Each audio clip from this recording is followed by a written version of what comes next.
Hi and welcome to another episode of Cafe Chronicles. I'm Steve. I'm Dan, and we've been spending a lot of time trying to get this KZ750 budget build going this week. Let's see if we can get it to stop. Let's get stuck in. We're going through these like crazy, and it's always important when you're dealing with safety-specific systems to not take shortcuts. So we have a whole bunch of brand new crush washers to make sure that we have the best, most excellent seal on all of the brake stuff that we're doing. Next up, we have the worst time with one of the brake lines that you'll see later. So we had to order a short one. We couldn't find an easy plug and play short one, so we have to kind of muddle around custom. With that in mind, we need to build a custom line. So here's our fittings. These are our banjo fittings. We just got straight ones. Check your application. Sometimes they're angled, sometimes they're super wonky. We're lucky. Ours are just nice and easy. This is for later, no spoilers. Brake pad, brake pad, brake pad. Hurrah!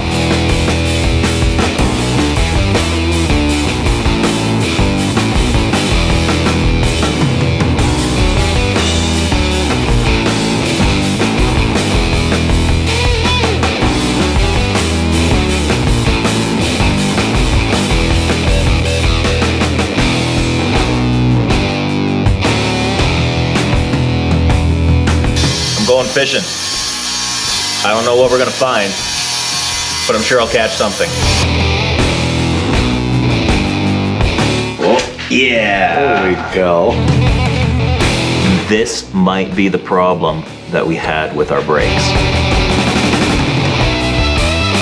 So this is going to be super awkward because there's not really anywhere to put a wrench on this except for the sealing surfaces on the actual banjo bolt. Everything else around here is smooth. So I can either damage the finish on the end here, or I can risk damaging the seal by putting something here, or I just wait until all of this is assembled to tighten up the fittings. So when we shorten the handlebars, because we moved everything so much lower, this hose that used to stretch just the right distance was now starting to bind and crumple up. Now this was the shortest hose I could find online.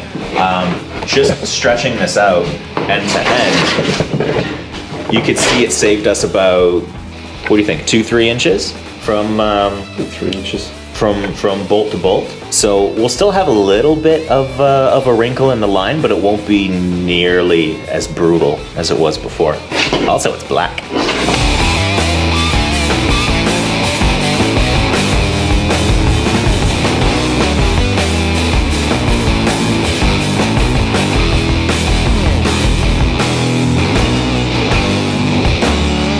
One other thing to look out for on your brake pads is the actual pad itself. Now, there's a bunch of different materials. You can get organic pads, you can get semi-metallic pads, you can get ceramic pads, and there's a lot of pros and cons about the application and everything else and how they engage and whatever. But the most important part is that you choose a brake pad that has some pad.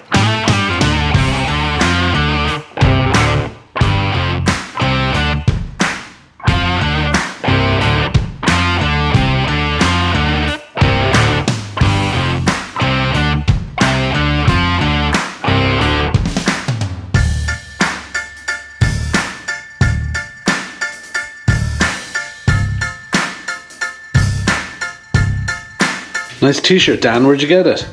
Well, there's this really cool online store that I found. What's our website? It's cafechronicles.ca, Dan. I think you'll find. I think it was cafechronicles.ca. And they have a really good selection of t-shirts and sizes, and the quality's fantastic. What's that, an R90? That is an R90 engine. Ooh, look at you. Now, the nice thing when engineers do their job is you never have to guess which way something goes. Kawasaki, I'll tell you.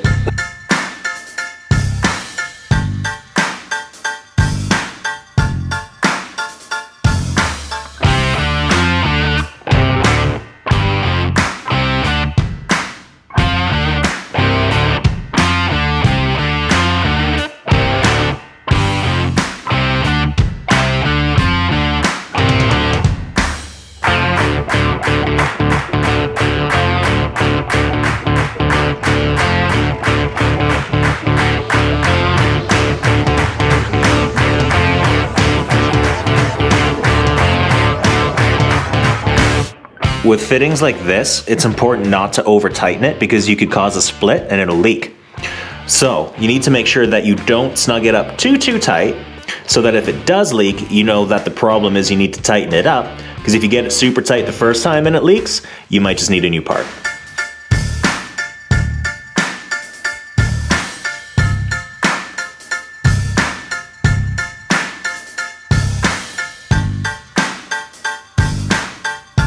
So we're gonna, like we did with the back ones, we're gonna pop on the new pads for the front calipers. We've got everything snugged up, so it should be just a case of changing up the pads and then bleeding them. You know, I had a lot of issues you'll see in season 1 with the CB750 build. You can click up there somewhere. If you haven't watched it, do that now. Hurrah! Yeah, have a look. You know what? There was like a whole saga with my brakes. Hopefully we'll try and bleed them this way, old school. And if we have some grief with it, we'll pop the vacuum bleeder on there and sort it out. You want to make sure that you're greasing the pad anywhere that the metal of the pad is touching metal. But remember, just because the brake rotor is metal, you don't want to be putting grease on the friction surface, as tempting as it may be. When we put a little bit of grease on the back, on the side where the piston touches it, it'll stop any squeaking or squealing when the bike's coming to a, you know, just as it comes to a stop. Sometimes what happens is the pad I should say, kind of microscopically vibrates, and that's why you get these kind of like most annoying sound in the world just as you come to the end of your kind of brake, and you're thinking to yourself, why are my new brakes, you know, whining, you know, why are they squealing?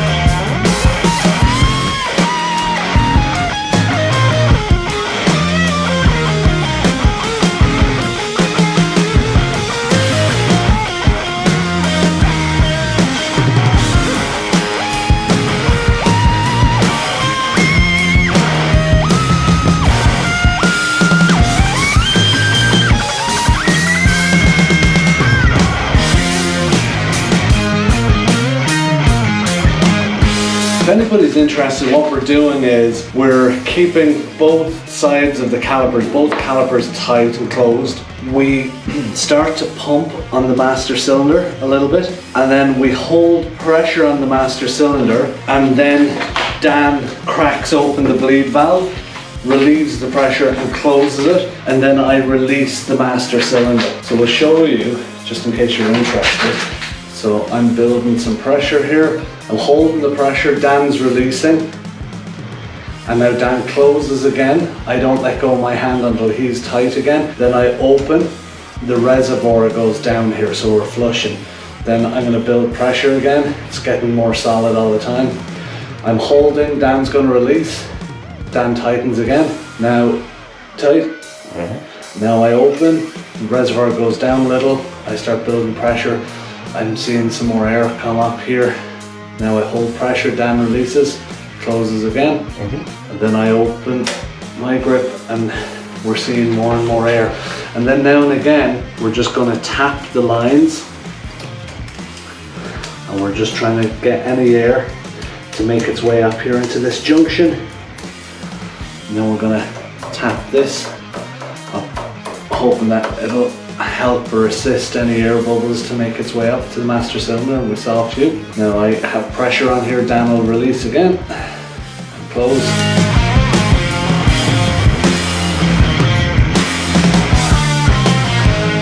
You just have to be really careful that you make sure that the reservoir stays full enough that it's never going to draw on air, because you're just going to go back to the start, back to zero again.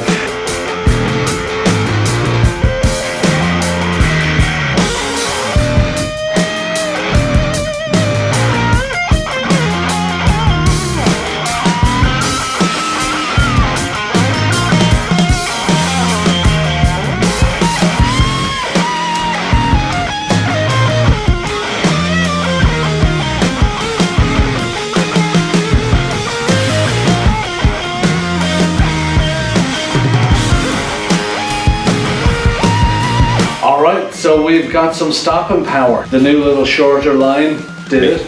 Makes it look a lot less sketchy. Yeah, and it makes it a lot easier to bleed. What we found was, because we were using the longer line from the master cylinder down to the linkage, it was having to do this weird thing, and front brakes on an old bike like this are just so finicky in how you bleed them and how potentially air can get trapped. You need to make sure that the air can make its way, you know, all the way up to the master cylinder, and that nothing is above the master cylinder. It's like real kind of finicky. But we got there, stepped closer. The rear brakes are nice and crisp. The front brakes are braking. It's always a good thing. And we're a little step closer to getting this thing roaring. So thanks for tuning in. I hope you guys have enjoyed. Don't forget to like and subscribe. If you guys like the t-shirts that we're wearing, support us and get on cafechronicles.ca. Get yourself a nice new t-shirt. It helps us, helps the channel, and helps us to buy little bits and pieces that kind of make it possible. So thanks a lot. Stay safe. See you soon.